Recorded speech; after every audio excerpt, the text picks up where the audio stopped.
This is a trap that I see a lot of highly sensitive people get into. It's the most natural thing in the world to crave and desire more understanding in the people that are closest to us. We come from family systems that often have a lot of dysfunction. What I see sensitive people doing is very much wanting approval from the family members so that they feel okay within themselves, particularly when they're having a hard time. Welcome to Emotional Badass, the call-in show. On today's episode, we are talking to Alicia, a highly sensitive person with a highly sensitive daughter who is working on boundaries and people-pleasing.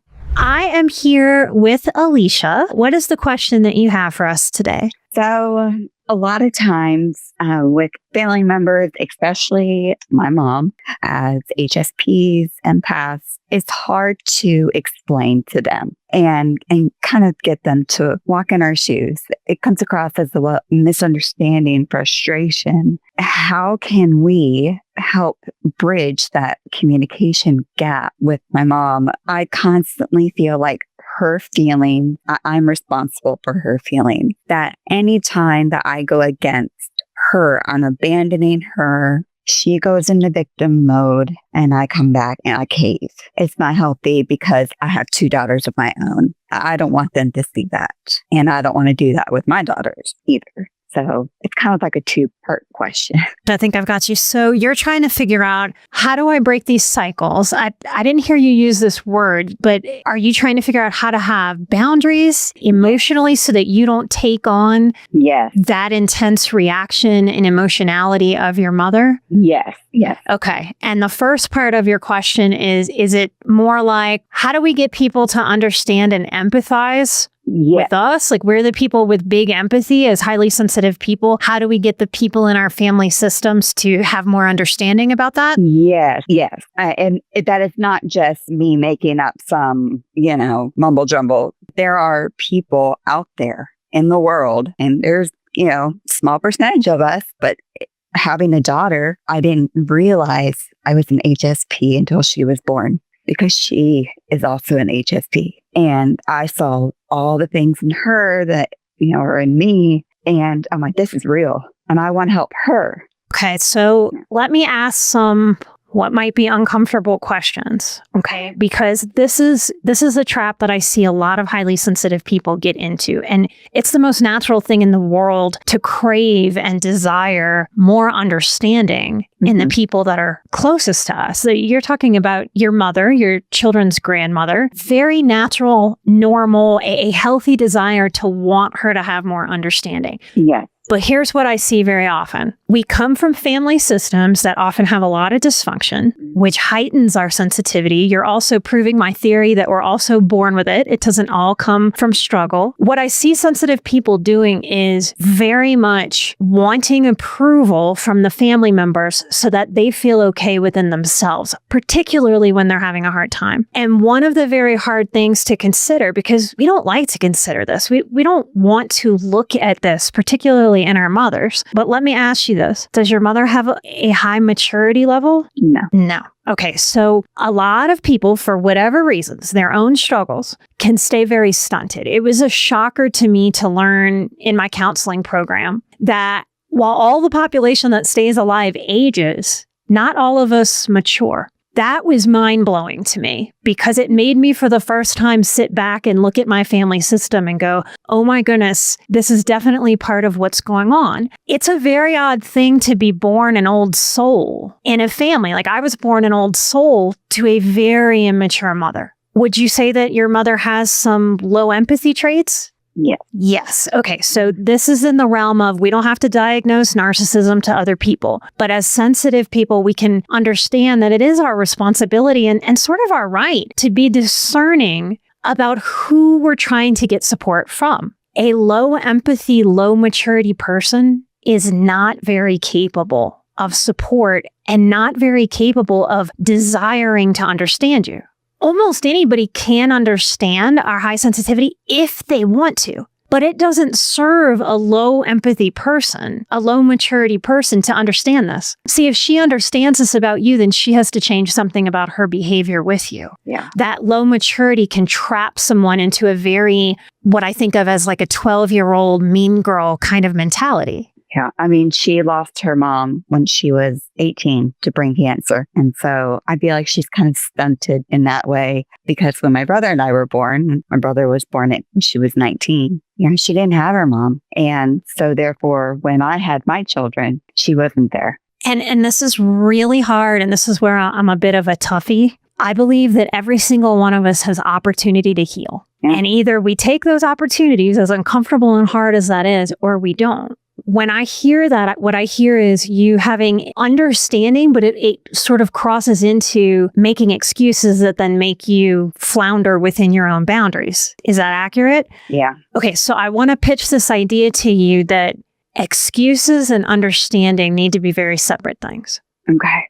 Yeah. And in understanding, we can't just stop at understanding why people might be low empathy, low maturity, why they might be stunted. Okay. Because she's had the same opportunities to evolve and kind of meet you where you are. And if she has lived a life not taking those opportunities, that's an understanding that you need for you instead of giving out this understanding and empathy towards her. Like, oh my goodness, she doesn't know how to do these things. She wasn't supported. I understand why she doesn't know how to show up and support me. Understanding if we have proper emotional boundaries with ourselves really doesn't allow bad behavior. It understands where it comes from, but we also, out of self-respect, give ourselves permission to set the boundaries that we need. One of the emotional boundaries that I'm often encouraging highly sensitive people to have, if they have somebody in their family system that's low empathy and low maturity, is to very much understand and have to accept, and it's a grieving process,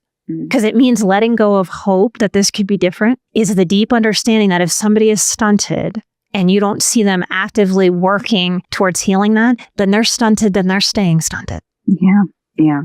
And I think sensitive people, I've done it too. It's definitely a spot it because you got it. Like I have had this same issue of having to understand. My mother didn't walk till she was 6. She was in a body cast. She was born with an issue. I understand why my mother developed low empathy for me. But that understanding cannot be my permission to not have boundaries that I need for my sanity and my peace. What comes up for you when I share that? That it makes me feel a clarity there that like I have a right, like these boundaries, and hitting on that grieving process.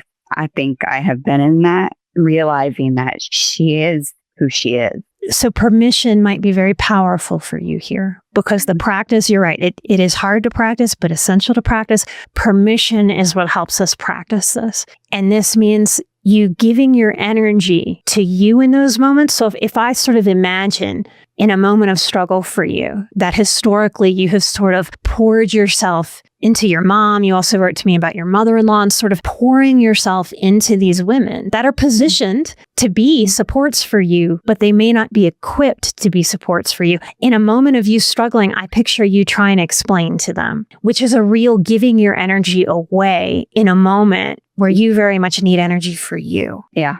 And I actually have shifted more away from trying to explain myself because I hit a wall with that frustration of they're not going to get it, but it's the acceptance of they're not going to get it. And it's okay. That's who they are. And we are allowed to be who we are because it does involve children, my children. There's things like I don't like to have pictures of my children on the internet, on social media, because they're girls, they're little girls. I have a right as a parent to say no. But as I have learned, once you give a little and you let somebody cross that boundary once, you teach people how to treat you. Yes, but they also come with their own capacity. Yeah. So I don't mean this lightly, but if we really figure out, somebody is operating from a teenage place, then I know that if I give a teenager an inch, they're likely to take a mile, right? Yeah. Yeah. So part of this acceptance work is you really having to sit with yourself and help your inner child, your inner psychology understand mom can't give what she doesn't have. And we don't have to give inches to people that keep showing us that they take miles. Yes. So if I was in that position, it's a very tangible suggestion and you can take it or toss it. But if somebody put a picture of my child online after I said no, remember, no is a request. don't do this. Please don't do this. I don't want the pictures up as a request. It's not a boundary. After they violate that request, then my boundary would be, you don't get pictures sent to you. When we're together, I'll show you pictures, but you don't get to have them because you've disrespected my request. I like that.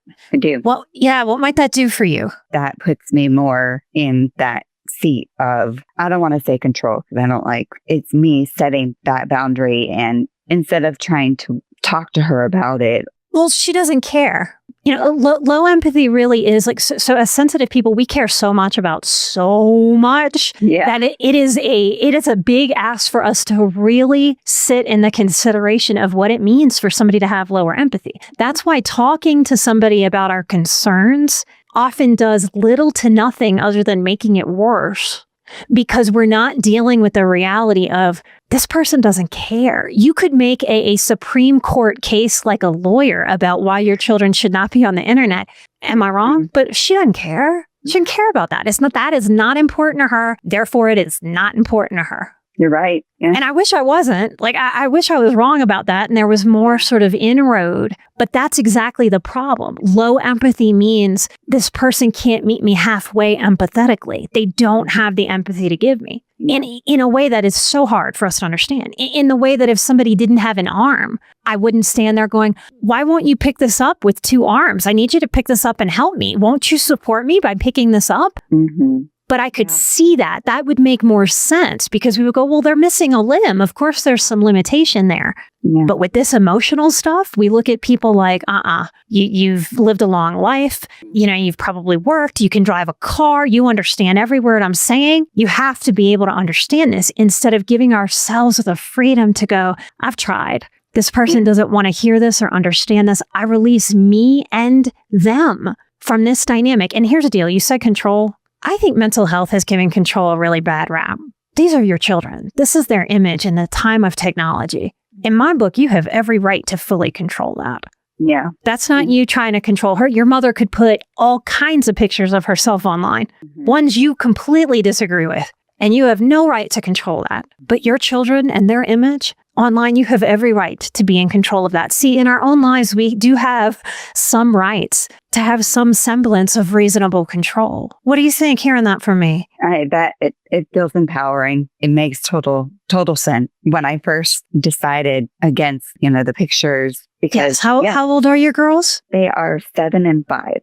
7 and 5. Yeah. See, like as they get older, you will give them more control and take less. Like that is the natural order of things. Yeah. And you get to work within reasonable control. Sometimes when we had tough childhoods, it's as if we don't know that we have any permission to have any control over anything of us. So as we kind of wrap up our time together, I want to leave you with some tips. Okay. To remember that in struggle moments, to give your energy to talking to your inner child. And that instead of your mom. And that might sound like to yourself, oh, sweet girl, I'm so sorry. Mom has a limitation here. Yeah. And so you get to be the one for your inner child that says, I'm the one that will listen. I'm the one that understands our sensitivity. And we can keep looking for people in the world who can and will understand us with more depth. But it's okay to accept that that's not mom. What do you think? It is hard. What just came to my mind was my aunt. I am very, very close with her. She was my safe place growing up. She understands me. She gets me. And we have a great relationship. And so I think of her now and go, okay, I've got somebody. That's beautiful. You really do. And I want to point out to the people that will be listening to this later, that's the gift that is available to us when we accept the truth of what's going on around us and the beauty, the gifts, and also the limitations of ourselves and the people around us. Mm-hmm. What you did was you organically and naturally, I didn't ask, I didn't guide you, from the acceptance of, yeah, mom just can't do this. And I can let go of trying to get her to do this. Your mind naturally took you to, wait a minute, I have an aunt that does this for me. Mm. I do have this. I do have this special person in my life. What do you feel when you let your consciousness focus on your aunt? I've got a big smile on my face. My heart is just full. I actually bought her several boxes of Thin Mint Girl Scout cookies because I know she loves them. And I stopped by and surprised her at work with things all the time. I mean, my heart just explodes with happiness. So you're allowed. That's another permission. You get to accept her as a spiritual mother. I know you have been listening to the show for many, many, many years. Yeah. So you've probably heard me talk about spiritual mother concepts. Mm-hmm. And when we let go of trying to make our own mothers give it to us, we get to see, oh my goodness, I really can get fed in this way other places. It's like if one restaurant is out of tacos and we want tacos, we can go to another restaurant and get tacos. Mm-hmm. We can do this in emotional ways too. That acceptance, as hard as it is, as heartbreaking as it is, it leads us to be able to sort of put down that struggle and look around to see what else is actually there and available for us. So many people, so many places, so many entities, so many books, so many healers out there will absolutely serve us the empathy we're looking for. It's okay to get fed other places. Absolutely. I agree. Yeah. So how was this for you today? I mean, first of all, it's a dream. I have a boost and I need to go back and look at my boundary course work. But it's okay that the people that maybe we want and we hoped would be there. And it's not always blood. It's not always what we expect. And sometimes it comes from the most unexpected places. I feel much better. I'm so glad, Alicia. We are going to send you some meditations. So we're going to send you a follow-up email with a couple little fun things for you. Okay. So much light and love. Your girls are so lucky. Remember, they don't need you ever to be perfect. They just need to see you growing and evolving. And that's going to give them so much permission to do the same in their lives. Thank you so much for being willing to love and grow yourself for you and for them. And thank you so much for this. Let's all send some gratitude to Alicia for opening herself up and asking a question that can help so many other people as well as herself. Let's send her a little light and love from our emotional badass community. If you are interested in submitting a question and being on the show with me, come to emotionalbadass.com/call to submit a question and see if you're right for Emotional Badass, the call-in edition. Until next time, I'm an emotional badass. Alicia is an emotional badass. And you out there listening, we are all emotional badasses on this journey, and we are where Moxie meets mindful. And I will see you next time right here for a brand new episode. Light and love. Take care of yourselves and each other out there, y'all. Bye-bye.